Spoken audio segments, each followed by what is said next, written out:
And we're live. Well, hello everyone, and welcome to another episode of Building Your Wellness Brand Within Your Community. I'm Dr. Alan Weinstein with my co-host, Dr. Randy Ross. Today's episode is brought to you by Epic Consulting, making sure your electronic presence is all it needs to be. Community Wellness Day. Every great opportunity begins with the first step. Take that step with Community Wellness Day. The System, the official marketing program of healthcare professionals everywhere. The VIP app, the only application that allows you to bring these live hangouts to the desktop, iPhone, iPad, and all your Google Play devices. Our apps look so good, people are going to want to lick them. The Google in 10 Minutes, a step-by-step guide for all things Google for your business. You can visit us at tinyurl.com/Google in 10. Today we have a special program, the 12 Steps of Intimacy with Michael Drew. I've had the pleasure of meeting Michael a number of times, as once or twice shared the stage with him and have seen him do a presentation on the Pendulum, which I've watched him do it a number of times. I never got tired of seeing it, and he's changed it every time, which even made it more enjoyable. But he is the world's most successful book promoter. He has 82 consecutive bestsellers. He's co-author of the bestseller The Pendulum, which I've read twice. He's founder of Promote a Book. He's the creator of the 12 Steps of Intimacy, which we're going to talk about today, and just a couple of other things. He's also helped writers and authors, thought leaders, speakers, entrepreneurs build upon an essential component of continuing success, creating a platform for their writing and their message so that they can expand their audience and adapt to social shifts. Through Michael's skills in website creation, his strengths as a speaker, his career coaching, and in his innovative use of personas to intensify the effectiveness of all sorts of writing, Michael has been a force in the creation of a new generation of thought leaders. He has helped them to become even more effective entrepreneurs who nourish today's idea-hungry marketplace. With that said, let me turn it over to my co-host, Dr. Randy Ross. Here's Randy. Welcome, welcome, everyone. If you're watching this other than in a VIP app, you have a comments box. Let us know where you're hanging out from, and if you ever have any questions, you could place them in there. For some reason, we don't get to them during our hangout time today. We'll make sure to get back to you. Well, I'm very excited about today's guest, and I'm going to tell my little first-time Pendulum story. We were actually at Steve Hoffman's conference a couple of years ago, and I had not heard of Michael, but I got very excited to hear about this pendulum, and got up on the stage and started talking, and I remember thinking, I don't understand this. And in my head thinking, why don't I understand this? And I was sitting next to Dr. Allen, and I leaned over and I'm like, Al, I'm not getting this. And he's like, just watch.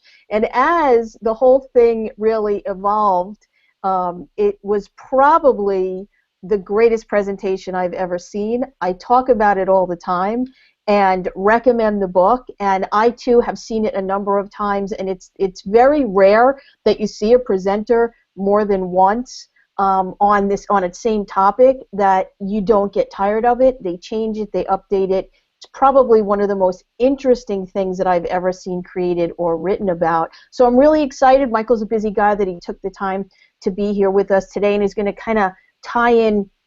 We're always talking about business and ways to be more successful, and he's got some really interesting thoughts, a lot of which are, what I align with and talk about all the time about how you have to have relationships in business to be successful. So with that, let me introduce Mr. Michael Drew. Michael, how are you? I'm doing great, thank you. I'm honored by your comments. Thank you. So, Michael, I know there's so many things that you could talk about with us, and I'm sure you'll be what we call one of our repeats, and we'll have you on more than once. But I really definitely, resonated with when you talked about these 12 steps of intimacy, and I started reading a little bit about it, because I think there are so many aspects of this program that you've developed that is such a disconnect for, I'll say probably more small business owners than larger, but maybe for large business owners too. So, tell us a little bit about, what this actually is, the 12 steps of intimacy. So let me quickly set context. You mentioned Pendulum a couple of times, and I'm guessing most of your viewers have not seen it. Pendulum set up the context for why we developed the 12 Steps of Intimacy as a program. And Roy H. Williams, who's my co-author on the book, owns the 4th largest ad agency in North America for buying radio. I own the largest book marketing agency, having marketed 83 consecutive books as of yesterday to the Wall Street Journal, USA Today, and New York Times bestsellers list.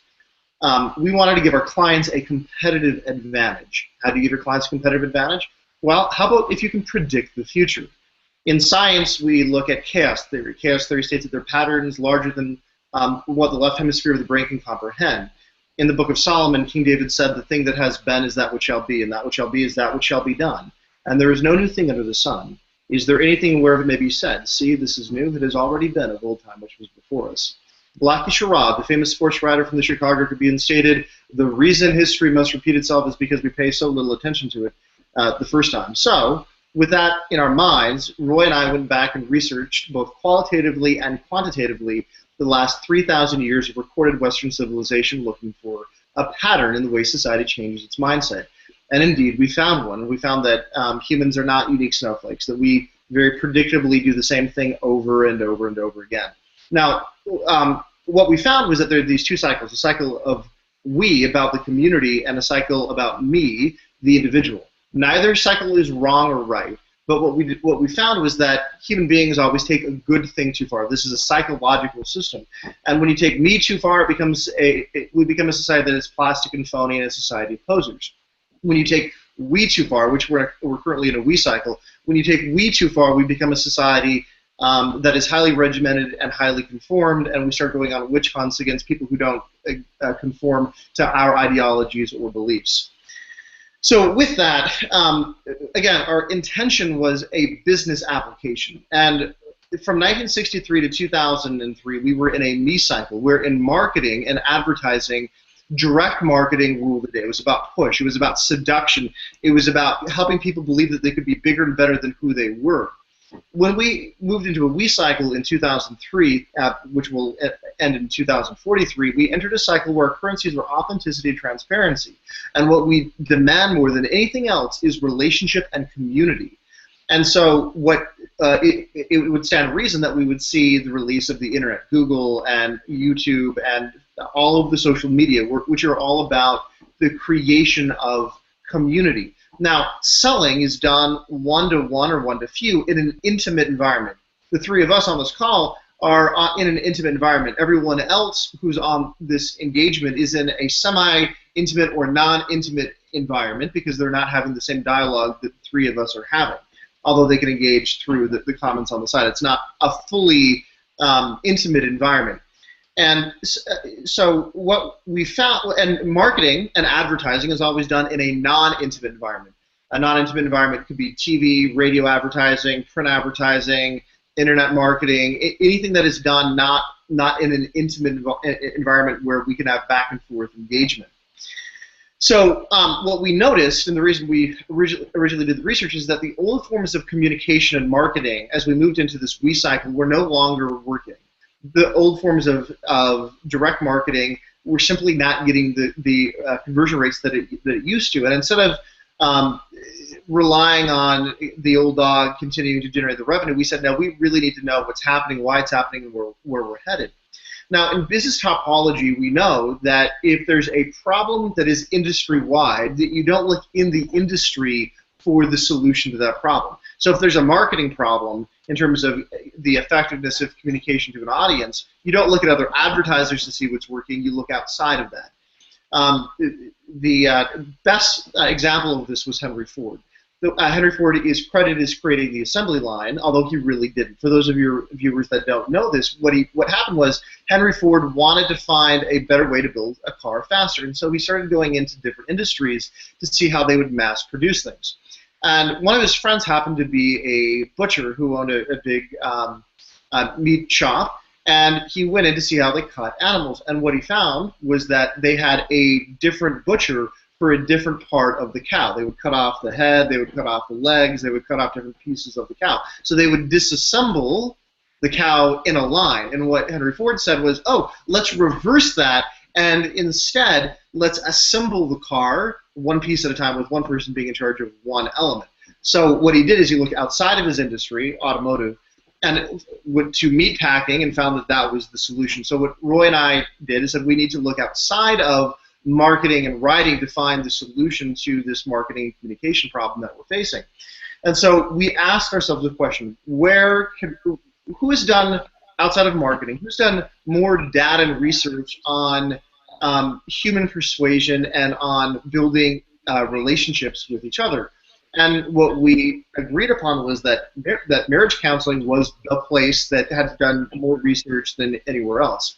And so we started researching the history of marriage counseling, and what we found was that back in the 1950s and early 60s, there was a question in terms of human anatomy as to whether or not Homo sapiens were pair bonded as a primate or promiscuous as a primate.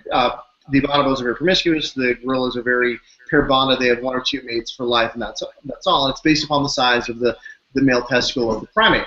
And Homo sapien males happen to fall smack in between all of the other primates. So there was a real question as to whether or not we were pair bonded or if we were promiscuous in nature. And Desmond Morris did this seminal research on Homo sapien primates, looking at us as animals in the wild.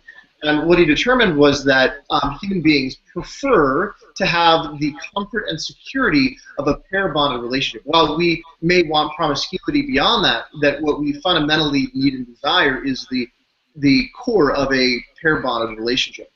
And so then what he further did was he said, so what creates a long-term relationship between Homo sapiens? And what he found is that at the fundamental, foundational level of any long-term interpersonal relationship, that there are these 12 fundamental steps of intimacy that must be followed. And that if the two parties skip more than one step, so it could be step 3 and 8, 3 and 4, 5 and 11, it doesn't matter what the two steps are, that the psychological damage to the two parties would be the same as having a one-night stand. And so, and that there would be less than a 5% probability of that being a long-term relationship.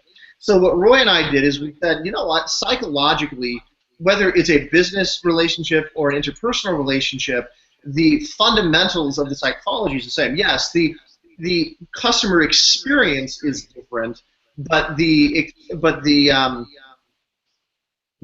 psychological position is the same.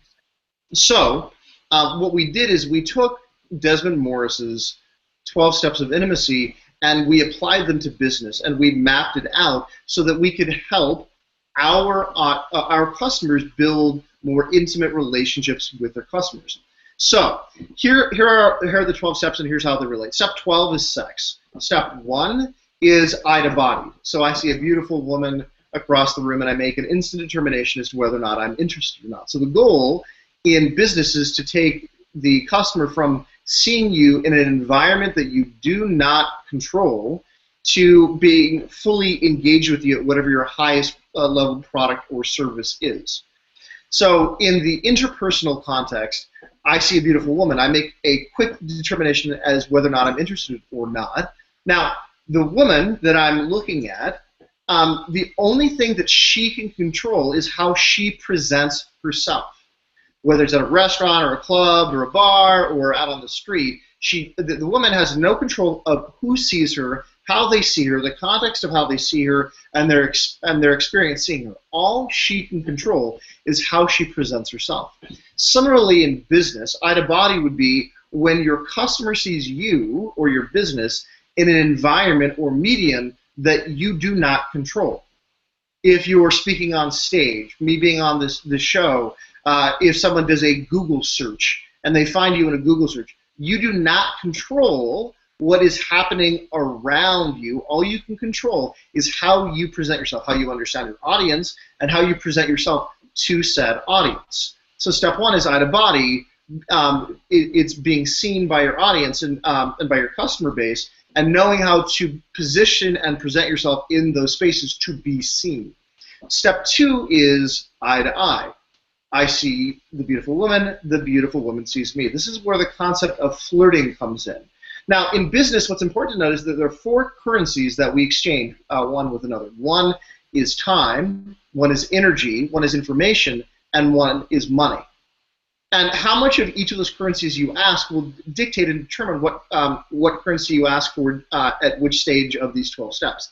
And typically speaking, we don't have enough currency or the right to ask our audience to spend the currency of money until step 8. Step 8, by the way, is kissing, which is the first really intimate engagement that we have with our audience.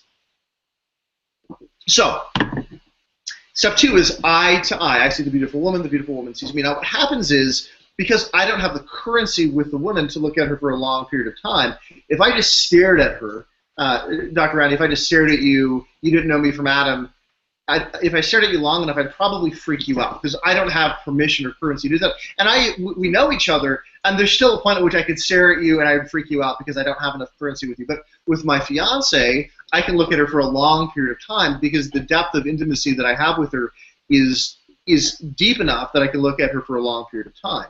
So what happens is at step 2, I look at the beautiful woman, I look away, and the beautiful woman looks at me. I look back at the beautiful woman and she looks away. So what we're doing is a micro exchange of the currency of information and energy with each other. So it's a back and forth, back and forth. In business, if we use the step 1 example of a Google search, if we understood who the customer was who did the Google search, what their underlying need was, so that we're answering in the Google result both the stated and unstated question of the consumer, and they click on your search result, they go over to a landing page, or I prefer to use blog posts to fill the need of a landing page. And if you understand who your customer is, you will write your landing page or blog post in a way that fully expresses not only the stated question in the Google search and answers that, but also fully answers the unstated question that was behind the Google search itself.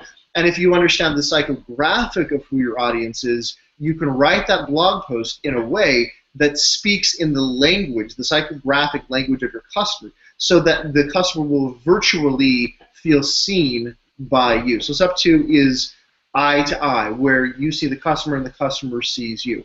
Step 3 is voice to voice. It would be inappropriate to go from flirting for me to go up and kiss a girl, right? If I did that, I rightfully would get smacked. And if I didn't get smacked, likely the woman would be communicating to me that she was interested in having a transaction, a one-night stand. Most direct marketers are the equivalent of being a pickup artist. And their job is to be able, the pickup artist job is to get the woman in bed. The job of a direct marketer is to get the customer in bed. But they skip steps of intimacy through forms of manipulation to be able to get to that transaction. And what we're talking about here is the process of building a long-term relationship with your customer. If you sell a can of soup, then the process I'm teaching doesn't apply to you because that's a transactional process. But if you sell health and wellness, if you're a chiropractor or a sacral therapist or a massage therapist or anything else, you're selling something that is intimate to the individual, and you must follow these same 12 steps in building the relationship with your customer. So it would be reasonable for me to go up and exchange the currency by voice to voice with the woman of information, a little bit of time, and a little bit of energy to see if there's interest to me. I have walked up to women in the past that I was attracted to, flirted with, and when I walked up to them, they were dumber than a rock. That's not of real interest to me. I'm not going to pursue that. On the other side, I'm certain that there are women who talked to me who found me to be incredibly boring and were not interested in the same, didn't have the same values or interests that I do. So each of these steps, we're addressing and exchanging values between customers. So the goal here is to see if there is ongoing interest. Step 4. Michael, can I just jump in here? I think that there's something that you said that is so important that we talk about all the time, but you presented it in a little unique way that I think bears repeating. From what I understand, when you talk about step 1, okay, and you don't have control, so you basically have to be answering their question, so they click on your link and wind up on your blog or your landing page, whatever it is. I think that it bears repeating that this is where we always talk to people about how important the page that people land on your website, on your blog really is. And so many people have sites that are just, horribly organized. I call it schizophrenic sometimes, where nobody would know where to go. So you created the first step with them by getting them to click, and then they land there, and you're by no means answering a question, making a connection, or anything. Can you just address that for a second from that perspective? Because I think too many, and also people put up a website and think that it could stay there for the next 50 years and I never have to edit it.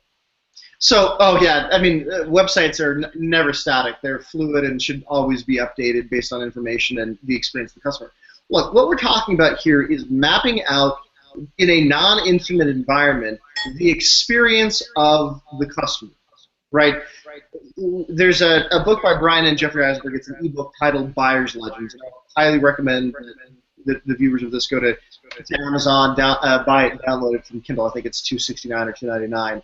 But really, everything we're talking about is emulating what we would do in an intimate environment, in non-intimate environments. What happens is as I walk through these 12 steps, most people realize that they did this naturally with their significant other, and they didn't think about it. And it was done in an intimate environment. But when we're looking at marketing in non-intimate environments, we have to be incredibly intentional about the experience that we are creating for our audience so that it's respectful and reflects what we would do naturally in an intimate environment. You know, a lot of marketers would get them to a blog post and then try to get them to opt in for something, get them to a squeeze page. And I find that holistically offensive. It would be like when I spoke at Dr. Hoffman's event. If you came up to me to ask me a question and I said, I won't answer your question unless you give me your business card, that would be offensive to you. Similarly, it's offensive online if you ask for the wrong currency at the wrong point because it doesn't reflect how we as human beings naturally engage. So the website is the opportunity for your customers, their first touch with you, their first experience, to be able to establish trust and build and to start their journey with you, their experience with you. And really that's what it is. It's a journey. And you're taking your customer on a journey, and you have to be really intentional about knowing what that is. And you don't want to violate that experience, or you end up being what I call a douchebag marketer, or the equivalent of a pickup artist. And we, for your customers and your audience, they want to avoid that like the plague. They want to be as respectful to their audience as possible, and they know that intuitively in an intimate environment. But most business owners aren't natural marketers, and they don't think about how to apply what they do in an intimate environment in non-intimate environments. So step 3 is voice to voice. Step 4 is the first physical contact. This is hand to hand. This could be shaking hand. This could be me playing Tootsies under the table, or me moving my hand over and me skirting my finger up, my little pinky up against their little pinky, and seeing if there's an exchange of interest and energy there. We call this hand-to-hand. At this point, it's an exchange. We're exchanging either time, energy, or information. We're not yet at the point of exchanging money. At hand-to-hand, if we went from a blog post, and by the way, the reason I like blog posts versus landing pages is that from a voice-to-voice standpoint, you can allow for comments and have that conversation engagement at the bottom of the blog post. Social media, by the way, fits in at a step about 2.5, because a social media post should lead to a blog post content.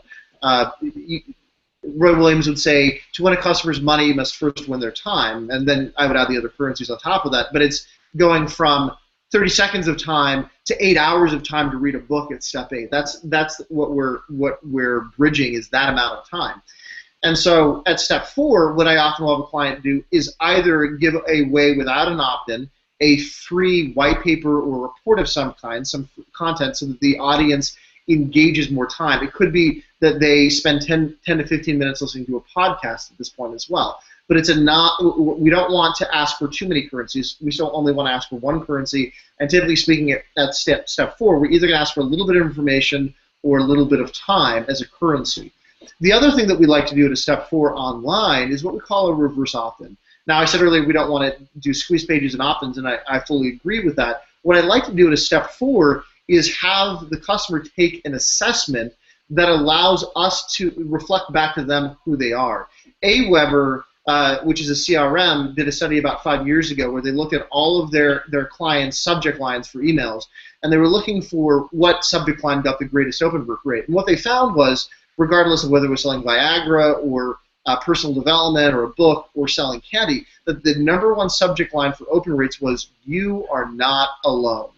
Most people want to feel heard and seen. And so what I like to do at step 4 is have them take an assessment that we tie into the subject matter that we're talking about, as well as into a Myers-Briggs test, so that we can give them a free result that reflects back to them based on Myers-Briggs their personality, and then brings in whatever the subject matter is that we're talking, so that the customer feels seen. We ask for a little bit of information at time as they fill out the assessments, usually 20 to 30 questions, but we don't ask them to opt in to get the one-page report because we want them to feel seen. Now, if for about 75% of those that fill out the assessment, they will feel seen by us, and we will we'll give them the opportunity to opt in for a more complete report, 5, 10, 15 pages at step 5. Right, so the step 4 is the assessment and the free result. The opt-in is now at step 5. Step 5 goes from hand to shoulder. So I'm here holding their hands. Now I'm going to put my arm around the shoulder and bring them more intimate and close to me. So I'm bringing them in. And again, in step 5, I have the right to ask them to expend more time or energy. If they opted in for the full report on the reverse opt-in, great. We could ask them to go through a webinar like this, where it's, or go to a meeting where it's 30 minutes or less. Right? We're looking at the slow expansion of currency. So step 5 is hand to shoulder. Now, if I have a woman here and I go to kiss her, I can, but it's really goofy and uncomfortable. Really, what I need to do is position the woman in front of me before I kiss her. So the next step, at step 6, is hand to waist. So position the woman in front of me, and I put my hand around her waist. Now, what this communicates to the other party is what my intention is. The other party can stop me at any time. And oh, by the way, when I go on the road and I speak and I come home to my fiance, I can't just come home, say nothing, throw her on the bed, and expect that something's going to happen. I have to go through these same 12 steps every single time. Now, because I have intimacy with her, I can do it more rapidly than I could with someone that I just met. But I still have to go through those same steps. What happens in real life is that the engagement goes back and forth. We have a conversation, we move forward to step 4, we play footsies, we move back to conversation, we move to playing footsies again, to putting my arm around the shoulder, and back and forth as we exchange currency until both parties are comfortable to move on to the next step respectfully. So step 6 is hand to waist. Now we have the ability to ask our customer to fill out a detailed online assessment. If we were doing a financial assessment, I have a client, Garrett Gunderson, who does an online financial assessment where you're giving a detailed amount of information at a step 6. So for your business, you have to define what currency, time, energy, or information you're going to ask for at a step 6. Step 7 is hand to face. Right, so I have my hand around the woman's waist. I could certainly pull her in and kiss her. The action is still a little awkward, and it's not quite respectful. But if I put my hand on her face, 1, it communicates to her directly what my intention is, what I want, and it allows her to without causing a problem, be able to pull back if I'm moving too fast. But it communicates the intention of both parties. So step 7 is hand to face. Here, you can get someone onto an hour to 90-minute free webinar that sells into a program at step 8. You could take them through a 3-video training series that's an hour long. Again, you can ask for time or energy or information. And it's possible, if the other currencies are right, if you were to sell a 99-cent ebook on Kindle or an app on an Android or an iPhone, where the currency is a very micro amount of currency, but it can't really be more than about $1. Or $2. So step 7 is hand to face, and we're asking for more currency of time, energy, or information. Step 8 is kissing. This is the real first intimate action, and it literally took us 8 steps to get to kissing, and we did that very naturally. What most direct marketers want to do is go from voice to voice to kissing, skipping the steps in between, and those steps in between are critical to establishing trust with your customer. So at step 8, we can ask for 4 hours of time. We could ask for $100 in cash.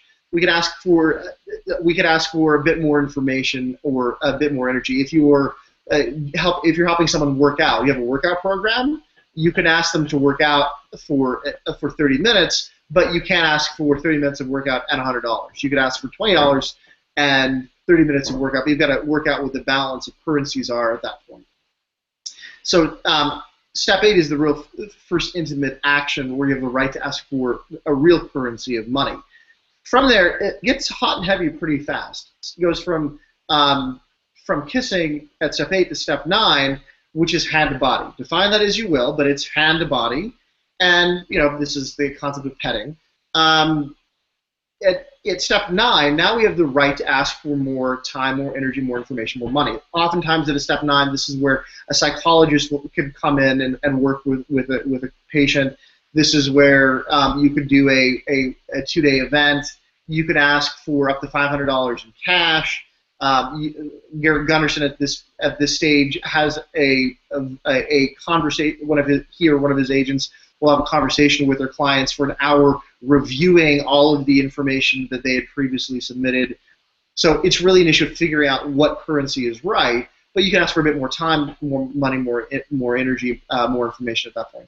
Step 10 is mouth to body. Again, define that as you will, but it's mouth to body. Again, we're getting more and more and more intimate. Here we can ask for up to a couple $1,000s in cash. We can ask for 3 days of time. We could ask for really intimate information if the couple goes away on a marriage counseling retreat for 3 days. That information and time and energy, money, all of those things are as a currency being exchanged there. Step 11 is full transparency, nakedness.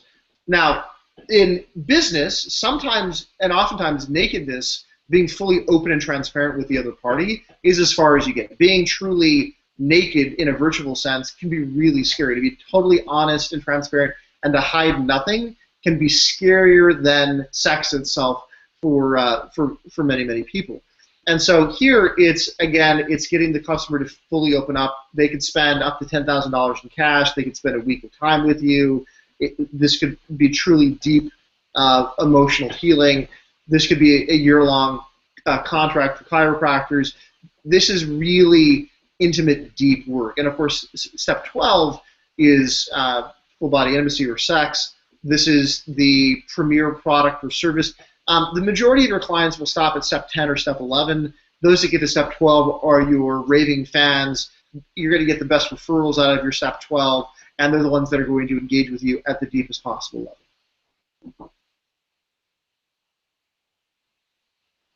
Let me unmute myself. Okay, that's a lot of information, and it's very interesting to me.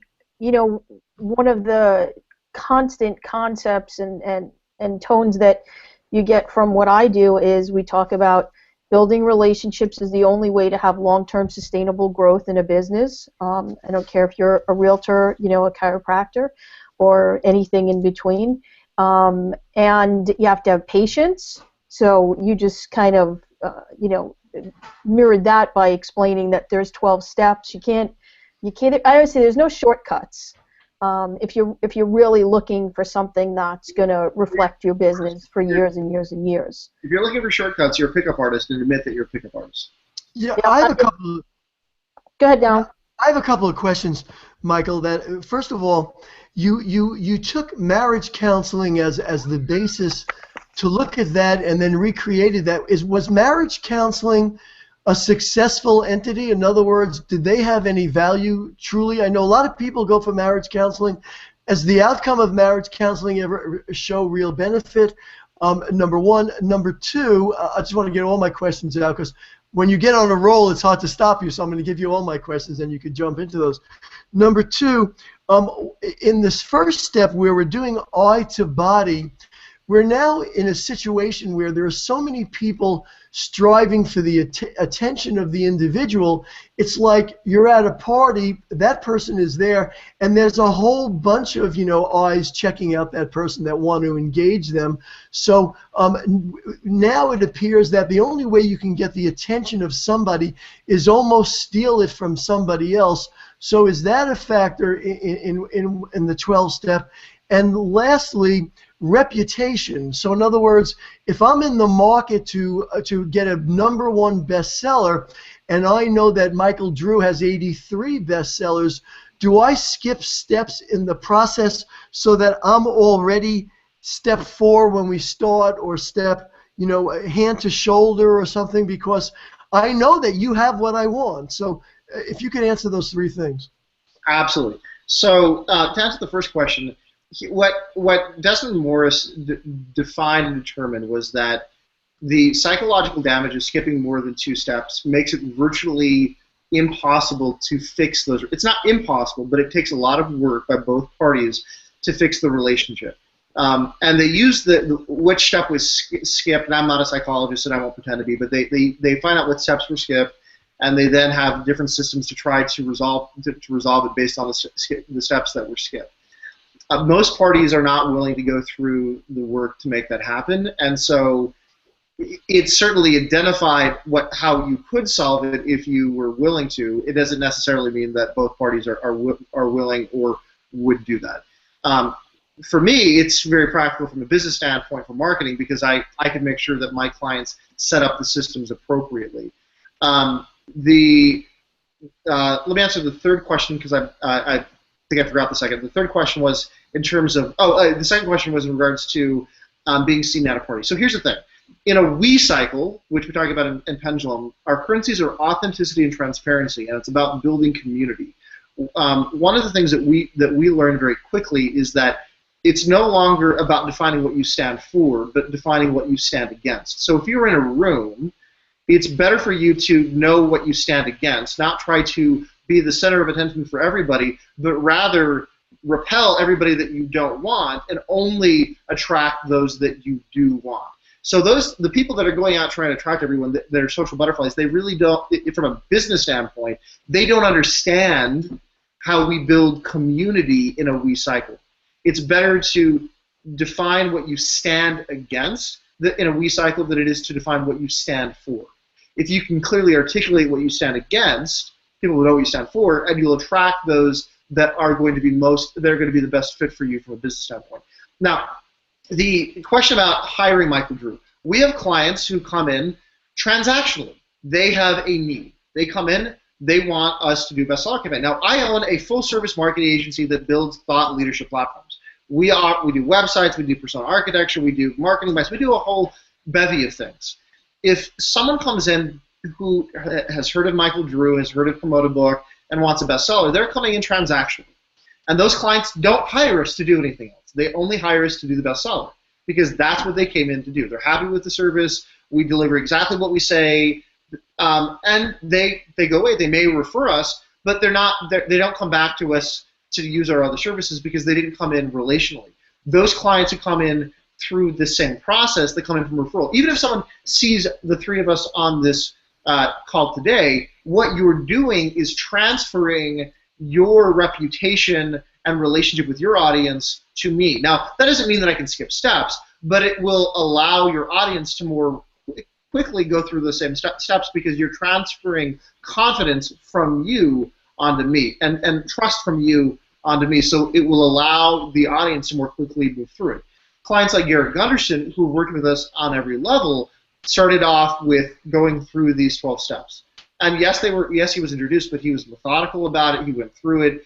And he's a pretty fast-moving guy. I mean, he's intelligent, capable, he moves quickly, but he went through these same 12 steps. And because of that, we have a long-term relationship.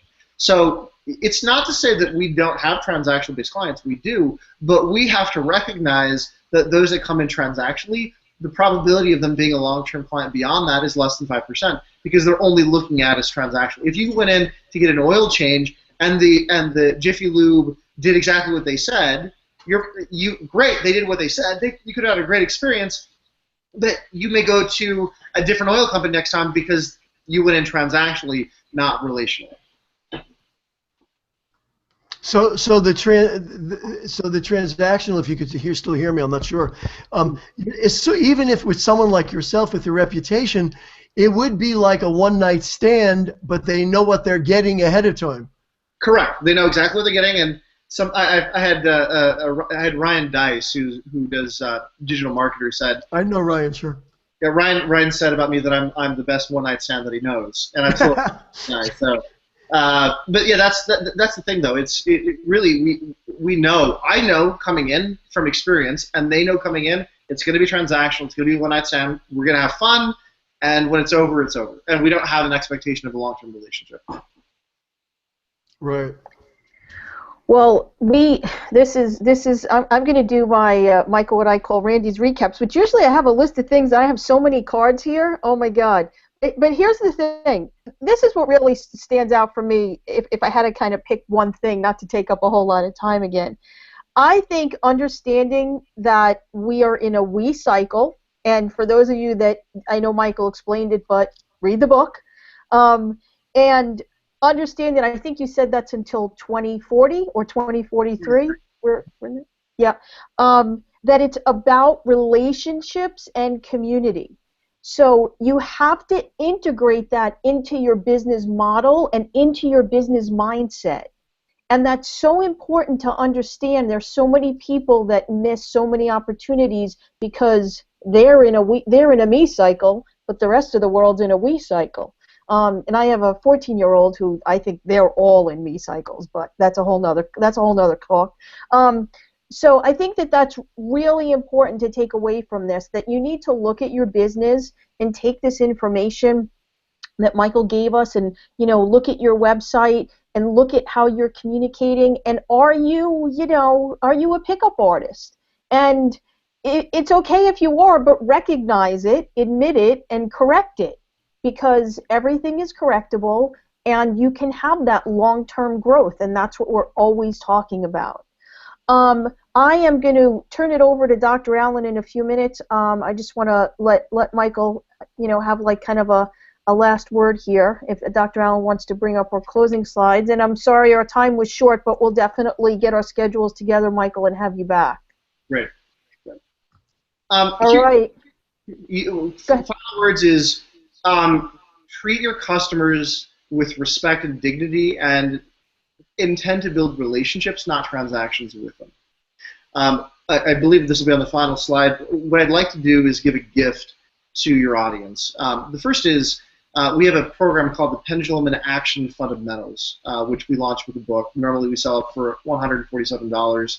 I'd like to give it to your audience for free. This online program includes the 90-minute pendulum presentation, which you both mentioned earlier, that I've presented at Harvard 3 times. I filmed it in studio, so it's not as good as it is live, but it's a high-quality presentation. We also have a presentation on persona architecture and a further expansion of the discussion, and a presentation on the 12 steps of intimacy. So if you go to pendulumgift.com, pendulumgift.com, and sign up, you can have the Pendulum in Action Fundamentals as my gift to you. If you are interested in book promotion and book marketing, if you're just starting out as a writer, we have a great blog at beneaththecover.com, www.beneaththecover.com. If you are at the level where you're looking at being published or marketing your book to bestseller, our services are explained at promoteabook.com, promoteabook.com. And if you are interested in looking at publishing your book and marketing, and you want more information from me, please email me directly, and I'll send you a white paper on how to publish a best-selling book. Email me at michael@promoteabook.com. That's Michael at promoteabook.com. And again, we'll give you the white paper on how to publish a best-selling book. All right, well, we're going to throw it over to Dr. Allen to close us out. Okay, well, it seems like we had the perfect show for Valentine's Day coming up. This was actually perfect. I don't know if you guys planned it that way or what, but it seemed to me 12 steps in relationships and Valentine's Day go hand in hand. Anyway, you've been watching Building Your Wellness Brand Within Your Community. Today's episode is brought to you by Epic Consulting, making sure your electronic presence is all it needs to be. Community Wellness Day. Every great opportunity begins with the first step. Take that step with Community Wellness Day. The System, the official marketing program of healthcare professionals everywhere.